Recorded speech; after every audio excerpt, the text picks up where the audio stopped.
Welcome to WSP Snack and Learn webinar on integrating ESG into a major real estate developer.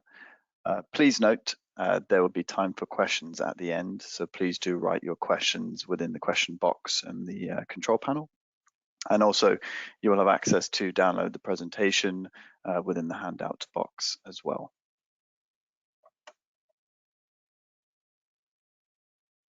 So as a way of introduction, my name is Paul Stanley and I'm the service lead for ESG advisory services within WSP's Middle East market.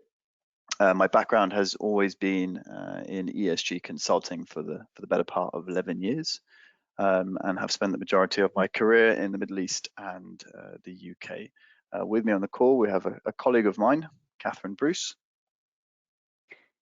Good afternoon, good evening everyone.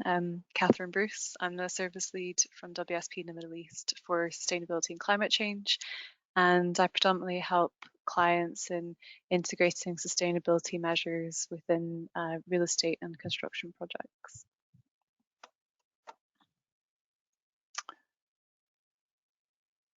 So for today's agenda, what we really wanted to do was kind of just showcase our support to the Middle Eastern market. So give you an overview as to what are the services that we offer to our clients in the region.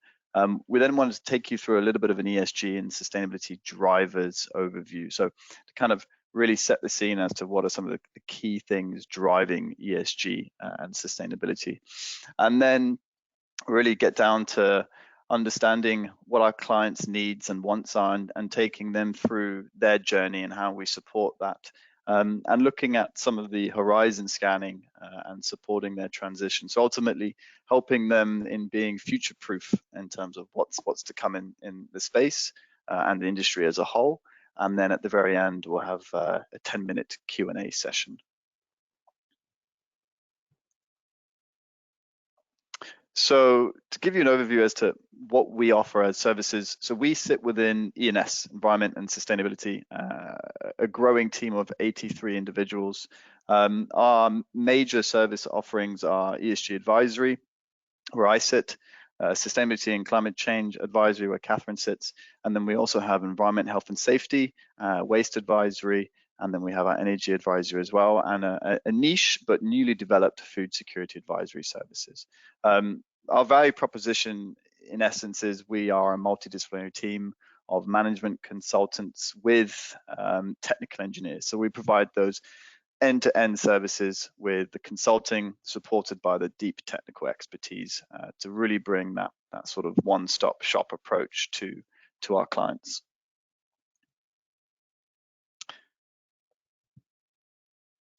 So just to set the scene in terms of the importance of integration of ESG, there's a huge number of countries that are seeing an older population, and a smaller workforce is putting a greater onus on their productivity for driving economic growth.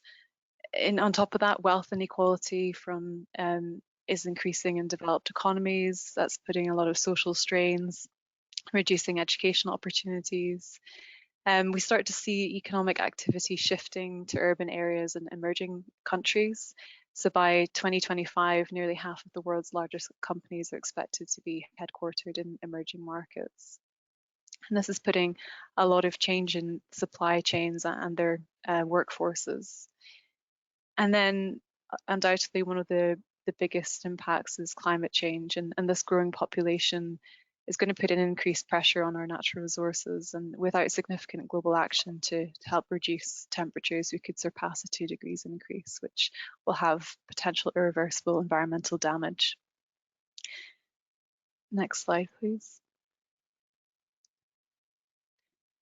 So taking that global context and looking particularly at the Middle East, what we see is really 3 key drivers to integrating ESG.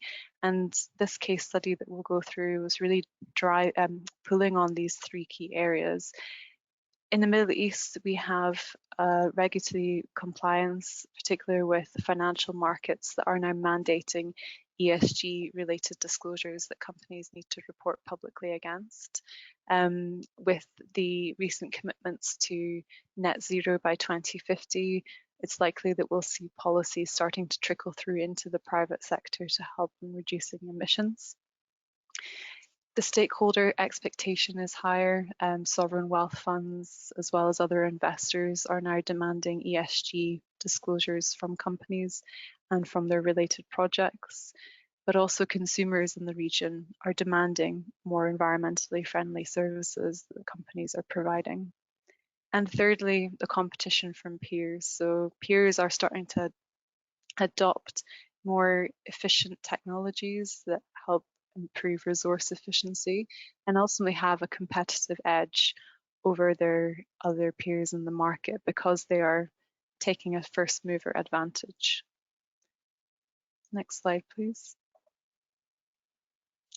So what you see here is the overall summary of ESG topics that we typically apply to the real estate sector in the Middle East. And these are the material topics that we believe have most importance for a real estate company. However, it's important to go through a materiality process where we start to identify which of these topics are the priority for this particular client. So although we started with this initial set of topics, which was based on peers in the market, our understanding of the compliance and regulation requirements, as well as stakeholder expectations, Paul will take you through earlier how we applied this on a materiality basis to help focus these topics in key areas. Next slide, please. So when we look at ESG and the whole suite of market players that are involved in the typical ESG reporting process, you'll have a client that will publish an ESG report. This particular client had the goal and still has the goal of publishing an ESG related report. And when they do that reporting process, it's important to highlight that the reporting shouldn't drive the strategy. So ultimately, reporting is an outcome of an ESG strategy. It's an important outcome because it allows the stakeholders to see publicly available data. However, the strategy is embedded within this process. Within the reporting, you can have assurance of different metrics and data. In the real estate sector, particularly looking at the carbon footprint, scope 1 and 2 emissions, and seeking assurance of those numbers to help provide confidence to stakeholders. And that moves into then ESG data providers who help to rank the ESG performance of a company. And that's a third party that ultimately provides their own methodology and analysis of what the ESG maturity of that company is. There's a number of different market initiatives and consortiums that are helping to develop various frameworks around ESG. And then the regulations and standards that most companies then apply to their ESG reports, which help to provide that structure. But ultimately, as I mentioned, this overarching strategy that we developed is sitting across all of these different components to help improve the ESG maturity of the company. Thank you, Katherine. So to take you through a little bit of the journey that we've been supporting this particular client across. So we first engaged with them in September of 2021. And at this point in time, they didn't understand their positioning in the market. They didn't understand, how they measured themselves against their peers and what are the areas that they really needed to focus on in terms of ESG. And so what we had done is we conducted a gap analysis. And naturally through that process, we had to engage with all of their internal stakeholders across all business units and departments. And through that engagement process, we understood where they were in terms of the maturity of their business units, what their aspirations were, and then what their commitments were to be moving forward. And then we really presented and kind of built their understanding as to what does best practice look like and what are their regional and international peers doing, and then also looked beyond that as well. What are some of the leading entities who you could consider to be ESG mature, and what are they doing in terms of their strategy, their framework, or their public disclosure? And naturally, because this is a major developer in the Middle East, we ultimately wanted to balance between ESG integration at a corporate level, but then filter that into what their purpose is, and their purpose is to develop essentially large scale projects. And so we provided an analysis and recommendation on a series of green building certifications. So we looked at which certifications available were best suited to their needs. And then from that, we were then able to sort of develop and detail out a series of initiative cards. So these initiative cards really set their roadmap for the next 3, 6, 12, and 24 months in terms of what we saw were the areas that they could integrate. And it's to really start to kind of handhold them on that journey and to kind of showcase the value and to build the fluency within the organization, to seek leadership support so they understand the value of this and they understand that it's a transition, it takes time. It's not something that you can do in a 3 to 6 month process. And then once we developed these initiative cards, one of our major sort of programs that we were trying to sort of support them on was to integrate sustainability measures across their development stage gate process. So that meant you gave ownership back to the organization for them to be able to ensure that at each stage gate process, there was a series of requirements that had to be met so that they could therefore confidently say that sustainability measures were integrated at each of those processes. And therefore, it gave them ownership and it gave them the confidence that their consultants and design teams were working towards what they perceived to be important and what they wanted as a prerequisite across all of their designs. And then this obviously naturally filtered into that roadmap and for us kind of setting the scene and hand-holding them and really starting on that journey of ESG integration at a corporate level. But then more importantly, obviously trying to filter it through to what they were doing at a development level. So in September 21, we did this over a 3 to 6 month period, and then it naturally kind of moved us through some ongoing discussions into the ESG materiality that Katherine mentioned a bit earlier, and then the sustainability design guidelines. So in this particular process, we had to identify what were the key priorities for them in terms of materiality from an ESG topic perspective. And we did this through an extensive stakeholder engagement session, and we went through a rigorous process, which I'll talk you through briefly a little bit later. And we identified what were the things that they wanted to start to sort of measure and improve on as an immediate need. And obviously materiality is something that you would look to refresh every 2 to 3 years. But this sort of informed the framework development and ultimately the sustainability aspects of the design guidelines, which I'll let Katherine quickly just talk you through what we were doing from a sustainability design guideline perspective. So the output of these guidelines essentially is taking that material topics and creating these bespoke guidelines that are linked to those key material issues. And that way the design is responding and reflecting to the client's needs. And we did that through creating guidelines that are not a prescriptive approach. It's a performance-based approach where, although there are a set of KPIs and targets that the client wishes to desire, we recognize the need that each of their projects are going to be unique, and it may not be possible to achieve a certain target for different types of projects. Therefore, there's some flexibility in terms of how the projects achieve their sustainability related targets, but they would feed into a wider pool of projects which ultimately would help to achieve an overall goal, which then brings you back into that corporate overarching strategy. So these guidelines were sort of the next stepping stone to help the client communicate their expectations to the different design teams.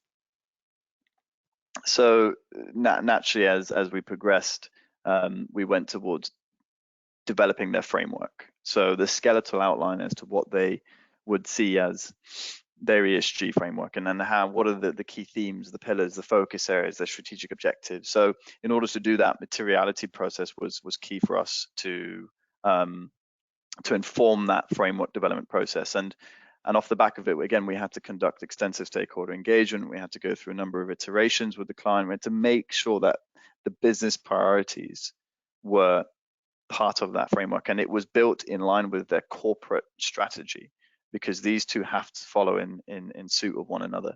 So we developed the framework. We developed the strategic objectives. What are the things that they wanted to try and achieve in the next sort of 6 to 12 to 24 month period?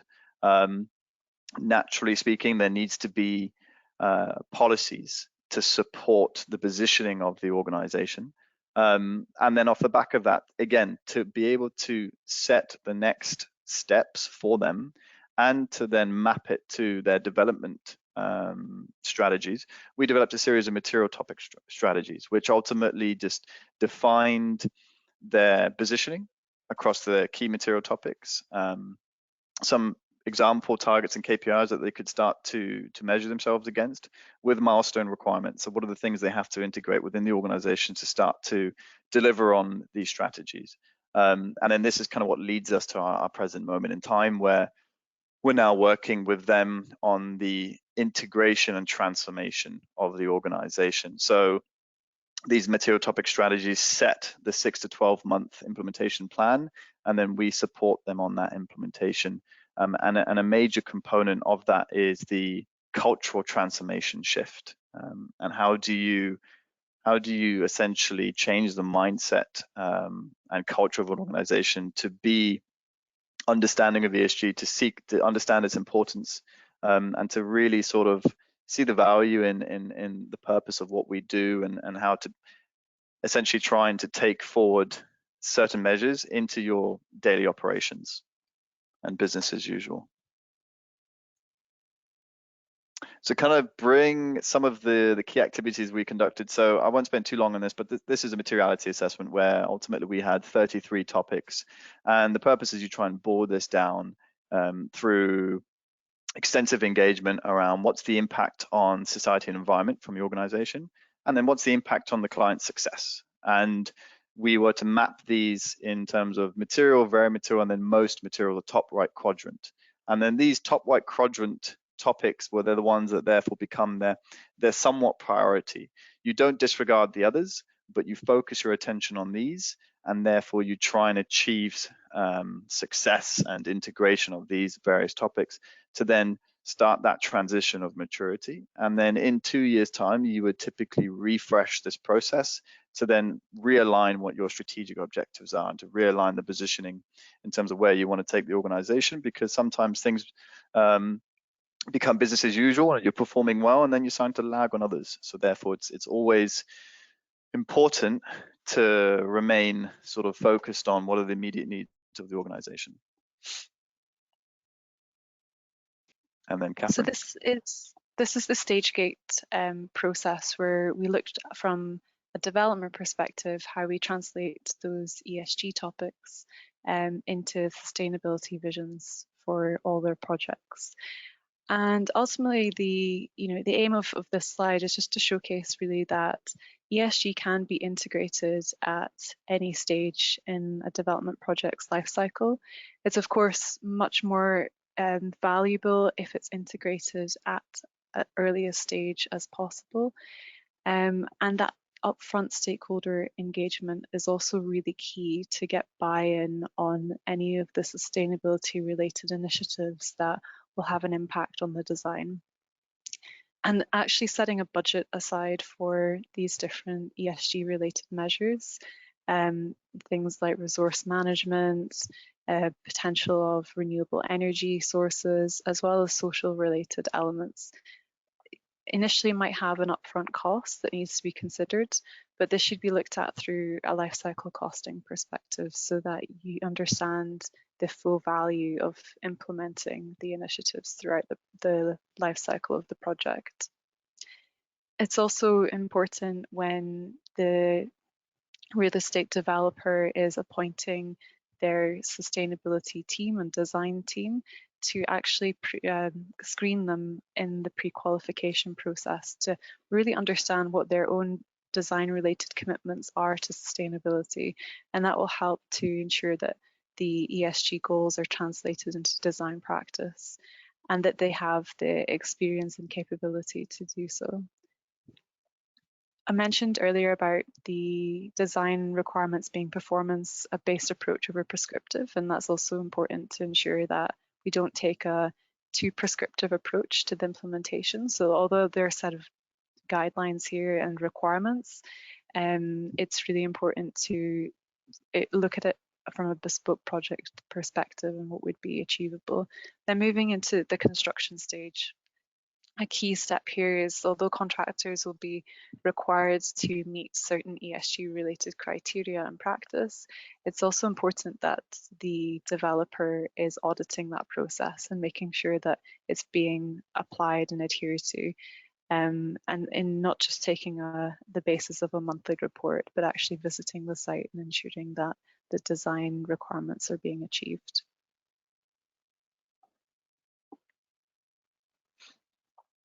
So a series of other key activities that we supported the client with was looking at initiative cards, and ultimately what we're trying to do is really develop a series of key initiatives from quick wins to longer, more medium and then longer term initiatives that they can implement.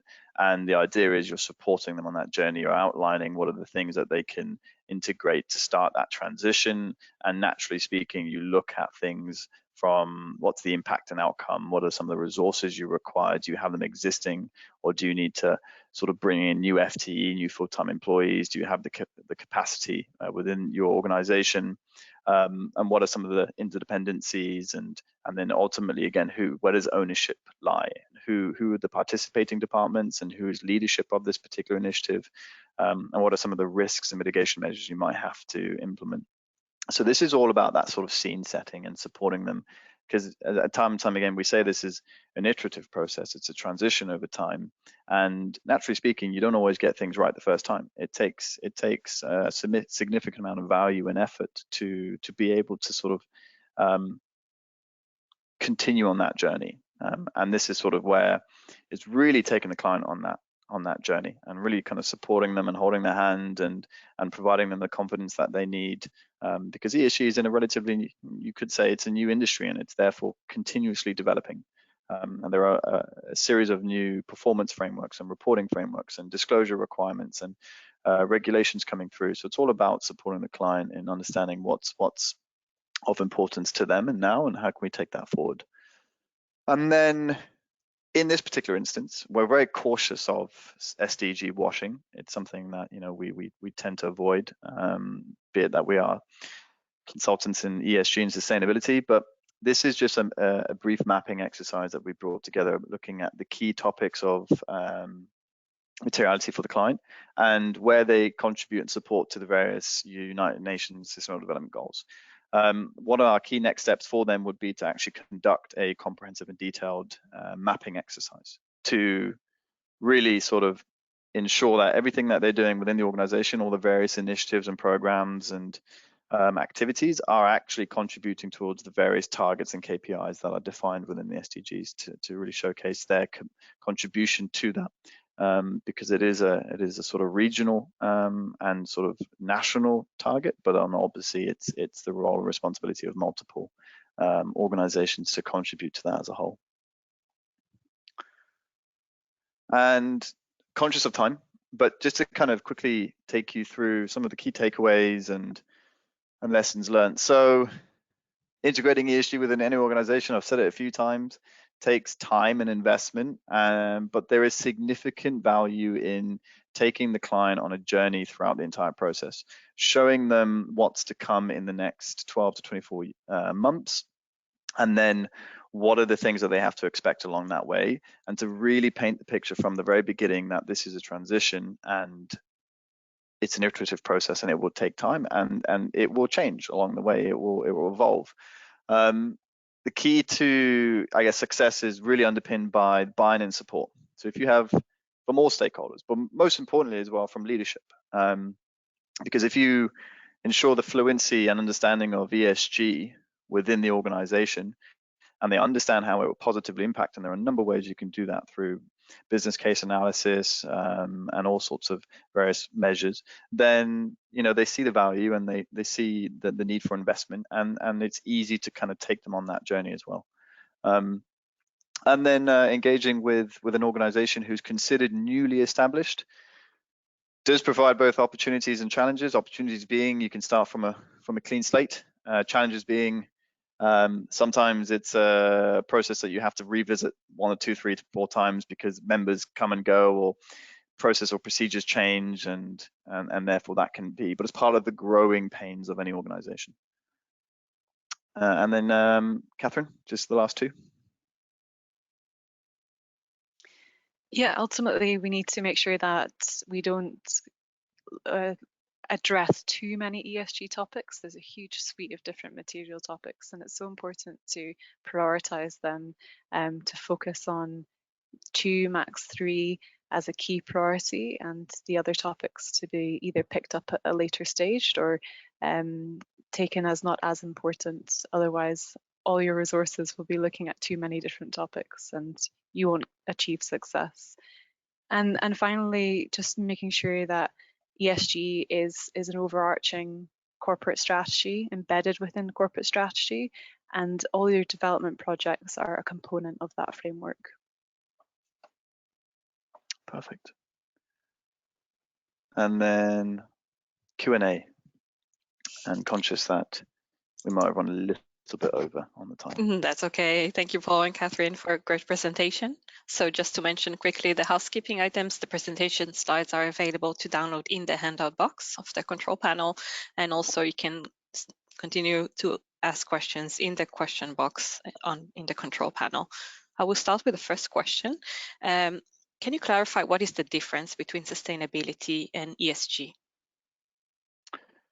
Yes, good question. So sustainability it was typically the role and responsibility of a smaller team within an organization, and it looked at the environment and society and the impact on your organization across those 2 spheres.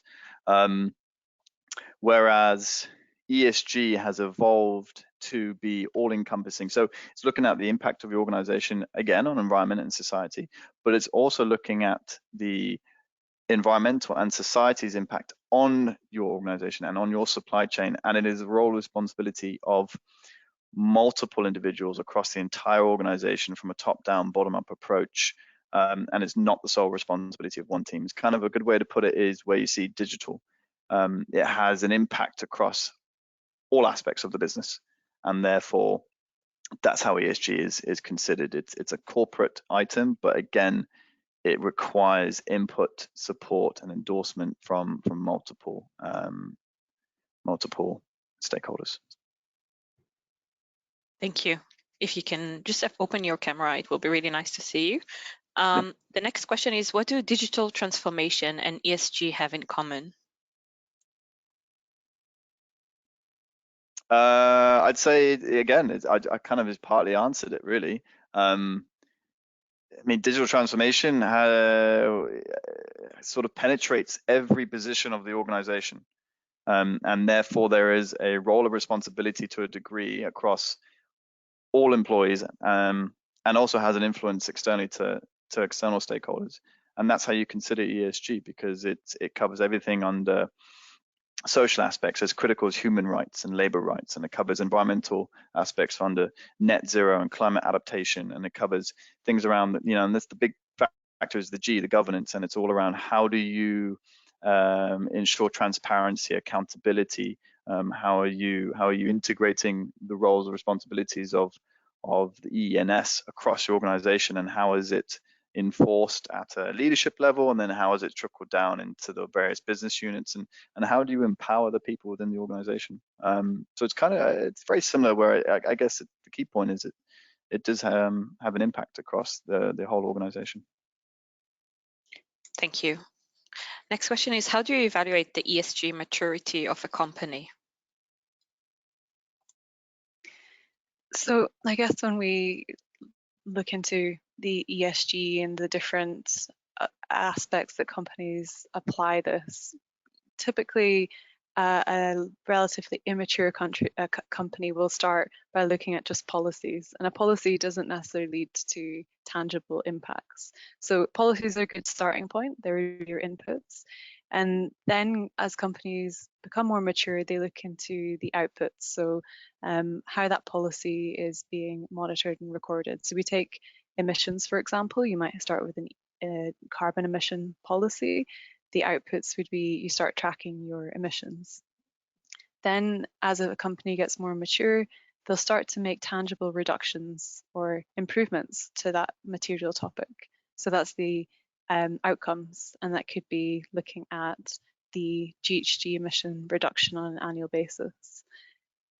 Companies that are really mature in ESG are going a step beyond that and actually quantifying the financial impacts that these outcomes are having on society and the environment. So that looks at the quantification of carbon emissions. For example, that could be putting a carbon tax or shadow carbon price to understand the financial impacts that the company is having on society and the environment. So that's essentially how companies start to move through that maturity line. Thank you. I will take the last question. Oh, sorry, please go ahead. I was Paul. going to say, just to backtrack, because I was thinking a little bit then, on the ESG digital, naturally speaking, disclosure and transparency is a key aspect of it. And there are now a significant number of digital software platforms that are being developed that enable organizations to be able to actively monitor, track, and sort of measure their progress against their performance, but then their emissions and operational aspects as well. And in real time, are able to make decisions. And I mean, there's things like machine learning and all those sorts of aspects that come into play. But I guess it just gives comfort to organizations to be able to have a developed system in place that can enable them to effectively collect, aggregate, and then report on their performance as well. Thank you. I will take the last question. Sorry, just 1 second. The next question will be, how do we ensure ESG in the downstream sectors, for example, where raw material are produced? So this really is driven from a sustainable procurement strategy. So real estate developers should first identify what materials in their supply chain have the biggest impact. In the construction sector, that would be steel and cement, have a huge impact on the embodied carbon footprint.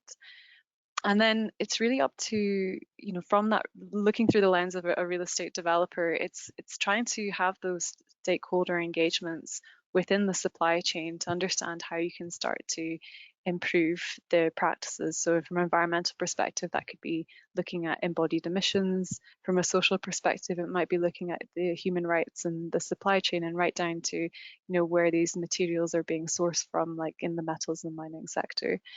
So as a real estate developer, there is that sort of duty of care, but it's quite difficult in practice to actually make those changes without having strong policies and strong criteria in terms of which suppliers that you'll work with. And also the design criteria. So the design guidelines can have specifications of what types of materials that you need, and that creates that market demand, which will in turn translate into better ESG practices in the supply chain and right to the material sources. Fantastic. Thank you so much. We're a bit over time, and thank you everyone for joining us today. Thank you, Katherine and Paul, for a fantastic presentation. So everyone can still follow up with the presenters here with their email. So have a good day, everyone, and thank you for joining this WSP webinar. Thank you. Thank you, everyone.